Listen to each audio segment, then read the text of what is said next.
Por mais de 3 bilhões de anos, a nossa Terra tem visto a ascensão e a queda de espécies. Ocupantes temporários de um mundo em mudança. Os vencedores desenvolvem traços novos e os perdedores tornam-se extintos.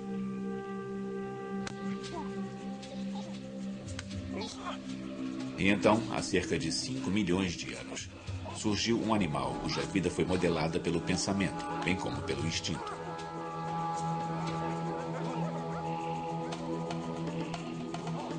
E a mente dessa criatura se expandiu, evoluiu para um novo ser radical, um ser humano. Mas como eles tornaram-se nós?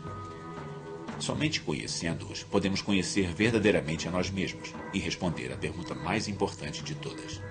Humanos. Quem somos nós? O nascimento da mente humana. Distribuição sinapse. Primeiro ato. Preparando o palco. Nós achamos que sabemos quem somos. Homo sapiens, a espécie mais inteligente e versátil da Terra. Muita coisa em nós é diferente dos outros animais. Nossa música, nosso movimento, nossas habilidades, nossas vozes e palavras. Somos espertos o bastante para viver em qualquer lugar do planeta Terra e até para sonhar com viagens a outros mundos.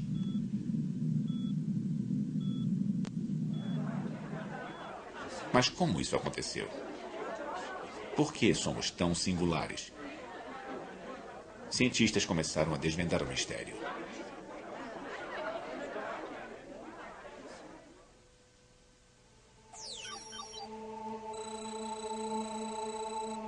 É uma história que começa na África, há mais de 3 milhões de anos.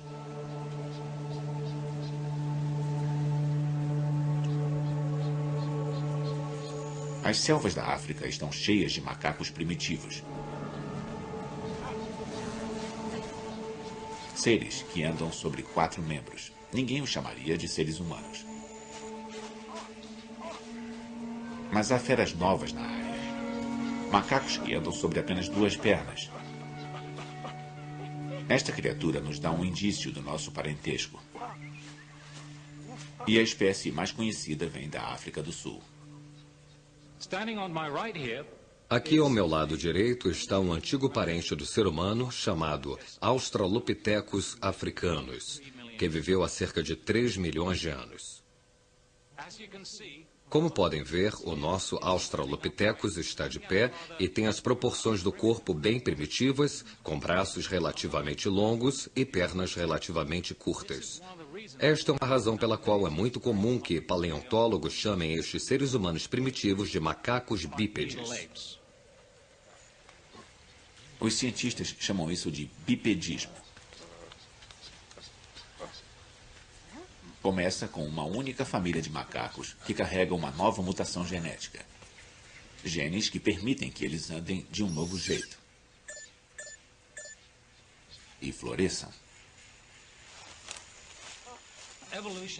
A evolução não é uma coisa que acontece por demanda. A evolução é um processo de seleção entre variações que surgem espontaneamente e sem uma razão particular.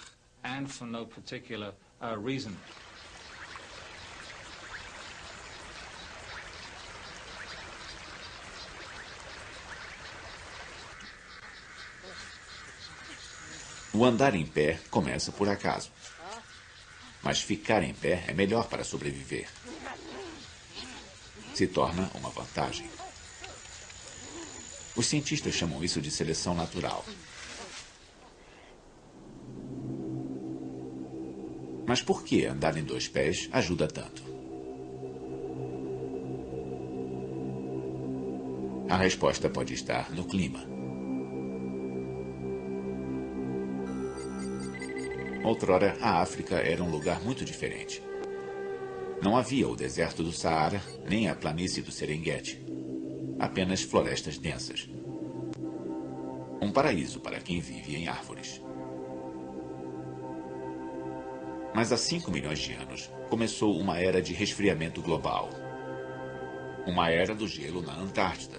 E as geleiras arrastaram-se para o norte, roubando umidade dos oceanos e das nuvens. A África seca. Aquelas selvas impenetráveis viram florestas, bosques e planícies. Mas esse desastre não impede os homens macacos. Longe disso.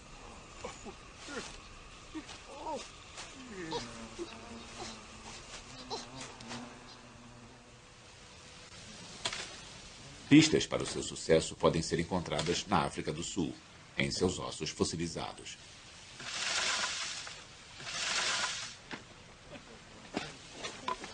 Lee Berger é um paleoantropólogo, um especialista dos macacos que viraram os primeiros ancestrais dos seres humanos.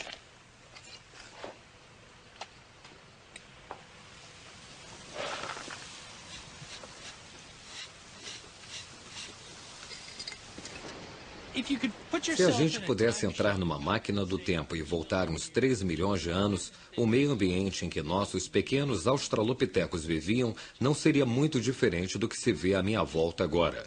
Floresta partida, uma floresta mais densa, umas árvores muito grandes, mais arbustos muito densos e muita água no leito do rio. Nossos homens macacos passariam os dias se deslocando nesse meio ambiente, colhendo frutas das árvores, retirando coisas comestíveis do solo. Essa é a história da evolução humana. Adaptabilidade em muitos lugares diferentes.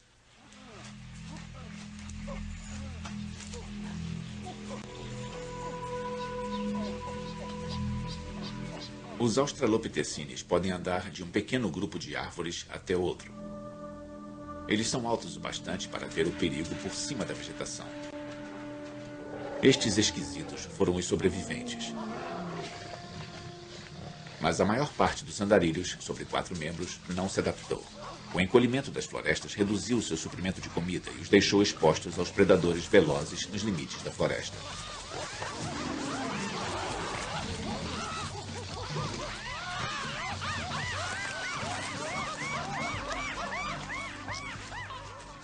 Muitos foram extintos.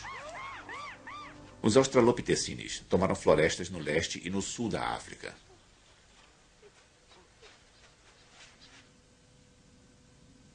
Foi um golpe de sorte na loteria da evolução. E em 2,5 milhões de anos, há 4 espécies diferentes desses macacos em pé, se balançando e desfilando pela África.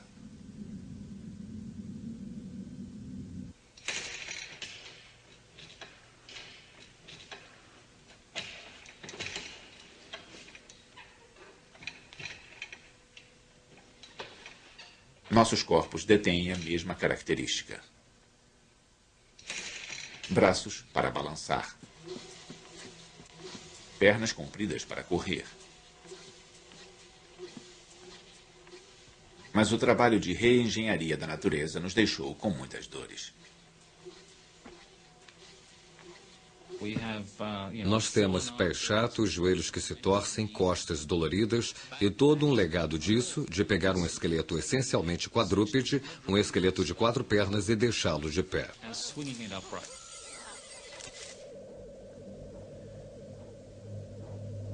Sentimos dores, logo existimos. Mas um novo jeito de andar levou a um novo jeito de pensar? Os fundamentos básicos sobre o que nos torna humanos, o que nos torna fundamentalmente diferentes de todos os outros animais neste planeta, incluindo os nossos parentes próximos, os macacos, tiveram seus fundamentos nesses australopitecines. Quando andamos sobre 2 pernas, quando olhamos para o mundo como um objeto tridimensional a ser manipulado e usado, abrimos um mundo para nós a que nenhum outro animal poderia ter acesso do jeito que nós podemos ter. Ficando em pé em cima do capim, os homens macacos encontraram um mundo totalmente diferente de seu lar florestal. Mas eles perceberam isso? Seus cérebros não ficaram maiores. São do mesmo tamanho que o de um chimpanzé. Eles têm apenas 1/3 do tamanho do nosso. Mas às vezes, Tamanho não é tudo.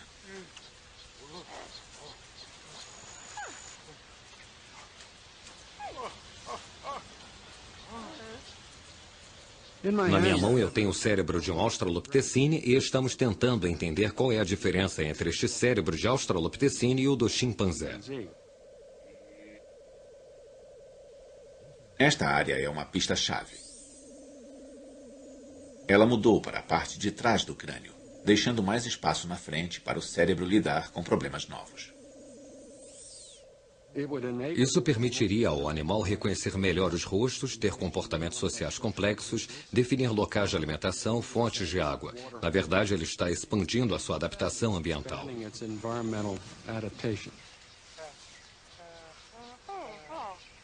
As regras são claras e cruéis.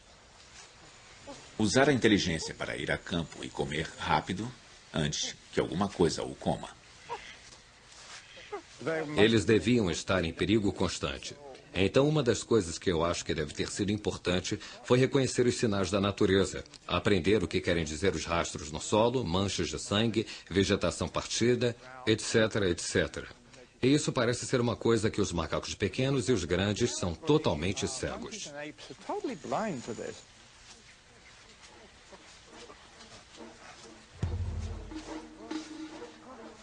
Foi assim que nós começamos. Um punhado de mutantes genéticos se deslocando de suas árvores pelas planícies abertas. Uma aventura arriscada que leva a um novo tipo de cérebro em um novo tipo de corpo. E isto é apenas o início da história humana.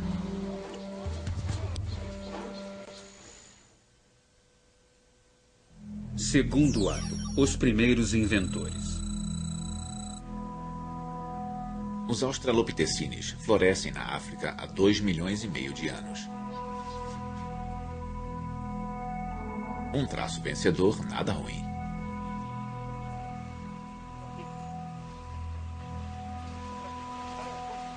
Mas então os homens macacos começam a morrer. E, de novo, eles podem culpar o clima.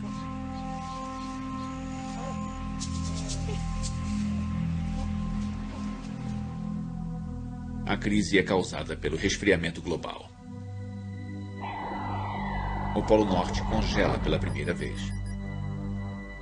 Um novo ciclo de eras do gelo está começando. Para os macacos andarilhos da África, isto é um desastre. De novo na África, as florestas diminuem e os capinzais crescem. Para os australopithecines, atravessar os longos campos significa passar pelo corredor polonês de predadores famintos. Eles precisam de comida, mas eles são a comida.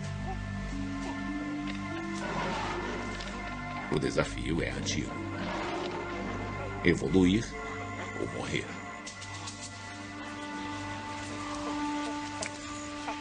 Felizmente aparece uma nova mutação entre os homens macacos. E surgem criaturas com dentes e presas imensas.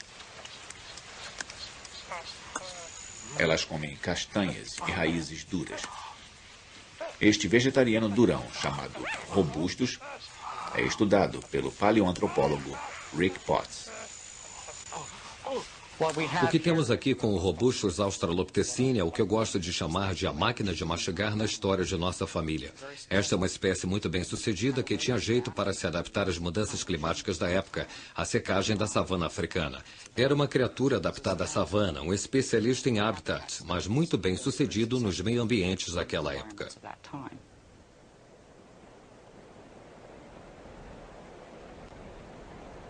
Eras do gelo fizeram da África uma montanha-russa de séculos secos e úmidos. Fica difícil a vida para os comedores de raízes quando as plantas morrem.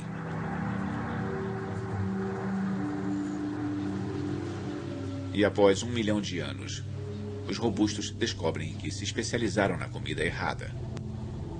Eles morrem. Um beco sem saída evolutivo.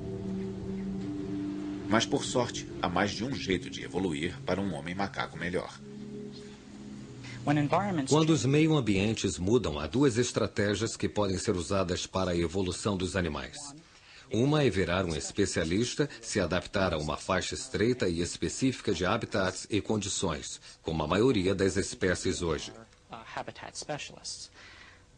O segundo modo é virar um generalista, que é expandir as opções da sua linhagem, diversificar o seu comportamento e ser capaz de viver em uma grande variedade de ambientes. Essa também foi uma estratégia bem-sucedida e importante, principalmente na evolução humana.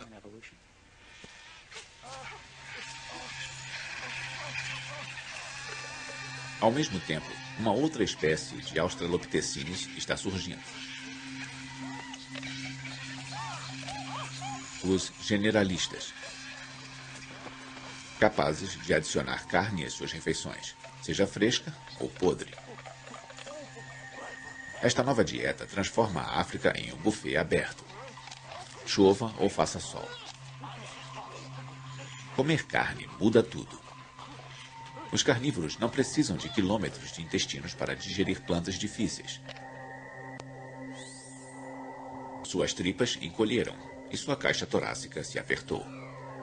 É o nascimento da moderna linha da cintura. Este povo macaco está evoluindo para algo totalmente novo. Há muito mais proteína em um rato do que em uma raiz. Sobra o bastante para abastecer um aumento no tamanho do cérebro. Ele dobra. E o resultado é um ancestral humano que nós podemos reconhecer. O que temos aqui é o Homo erectus. É o que eu gosto de chamar de a máquina pensante na história da nossa família. Então temos a máquina de comer e a máquina de pensar. E podemos ver que sua cabeça dá muito menos ênfase em comer os alimentos difíceis da savana que estavam disponíveis na época e é mais propícia a desenvolver um cérebro grande.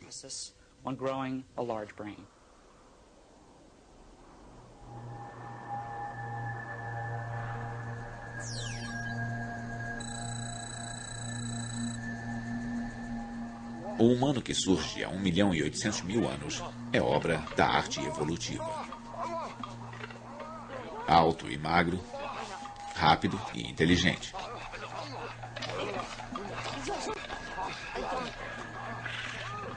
Um carnívoro que apoia-se em ferramentas para devorar suas refeições e em suas pernas quando os predadores tentam devorá-lo, fugindo mais rápido do que qualquer ancestral macaco.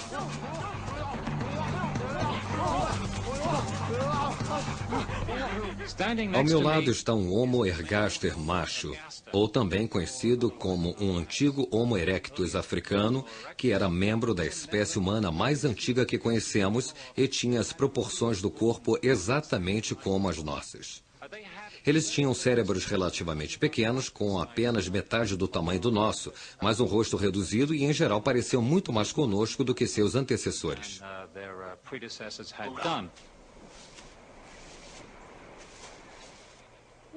O Homo erectus é o primeiro a passar de 1,80 m de altura, o primeiro ser humano realmente à vontade nas vastidões.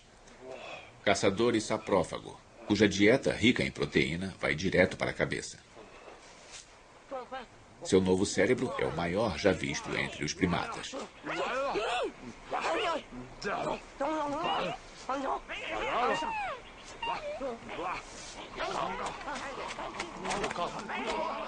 O Erectus ganha um cérebro grande por acaso, graças à sua dieta. E isso resulta em um mundo de novas possibilidades. Ele começa a quebrar pedras para cortar e fazer ferramentas. Homem macaco algum jamais sonhou com tais coisas. O Homo erectus desenvolveu a capacidade de arrancar pedaços grandes de pedras das rochas e seixos. Temos, por exemplo, esta aqui, que tem esta marca imensa onde foi destacada de um pedaço de pedra bem maior. E aí o Homo erectus usava uma outra pedra para tirar lascas, ficando muito afiada.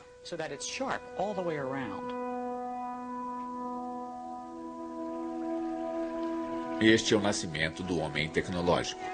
Um ser que faz e usa ferramentas para estender seu alcance sobre o mundo. Com estas ferramentas de pedra, os primeiros humanos como o Homo erectus tinham a capacidade de fazer tudo o que os outros animais podiam fazer com os dentes.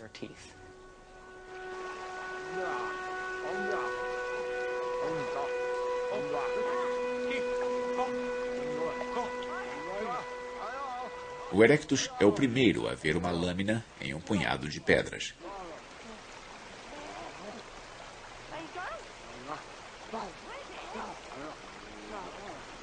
Para fazer essas ferramentas, o Erectus teve que entender como as rochas se quebram. Habilidades que se apoiam em um tipo especializado de inteligência humana totalmente novo, de acordo com o antropólogo Stephen Maiden.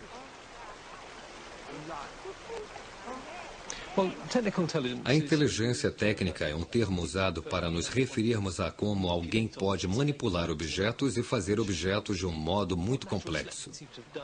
O que a seleção natural parece ter feito foi botar em nossas mentes um conhecimento intuitivo sobre física, cultura material, fabricação de artefatos.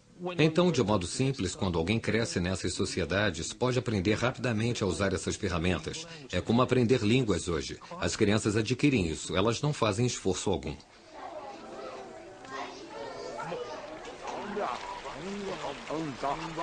Podemos ver uma sombra de nós mesmos neste antigo prodígio das planícies africanas.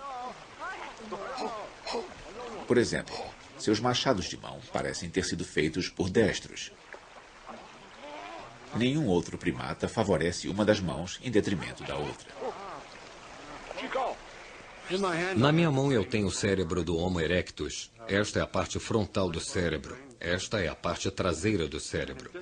E além do seu óbvio tamanho maior, os dois hemisférios não são simétricos. Ou seja, o esquerdo na parte traseira é levemente maior e ele é levemente maior à direita na parte lateral.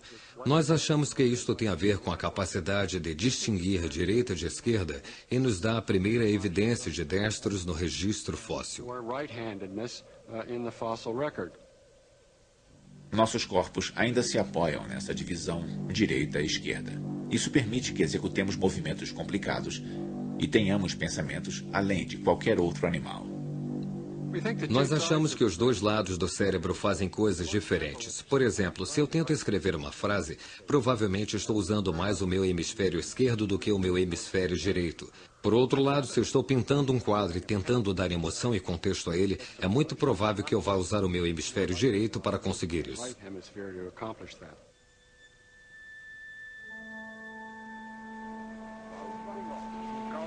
Um novo cérebro em um novo corpo. As primeiras partes da mente moderna estão surgindo.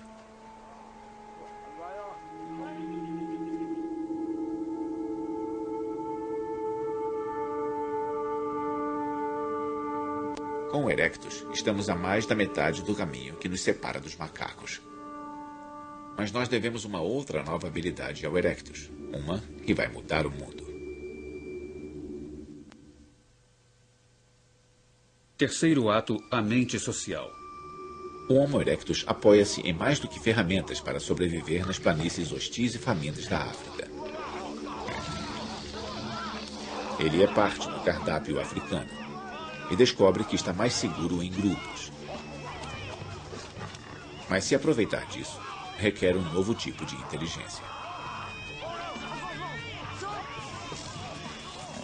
Ter uma inteligência social, ser capaz de trabalhar com sucesso com outros, dar atenção aos problemas dos outros e aos seus sentimentos e suas emoções é muito importante para um grupo social bem-sucedido. A inteligência social é todo um pacote de habilidades mentais que permitem que alguém sobreviva e compita com sucesso dentro de um grupo.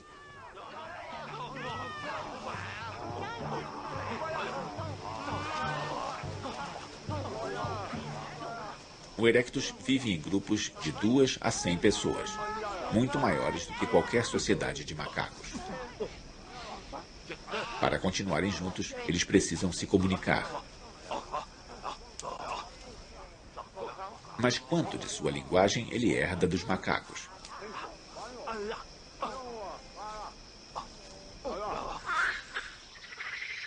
Para os macacos, grandes ou pequenos, os gritos eram usados para avisar sobre um perigo iminente ou para fazer propaganda de sexo. Um chimpanzé pode indicar por algum grito que está com fome ou que está irritado com um de seus colegas, ou pode emitir um som indicativo de que há comida por perto e que os outros devem vir e compartilhar.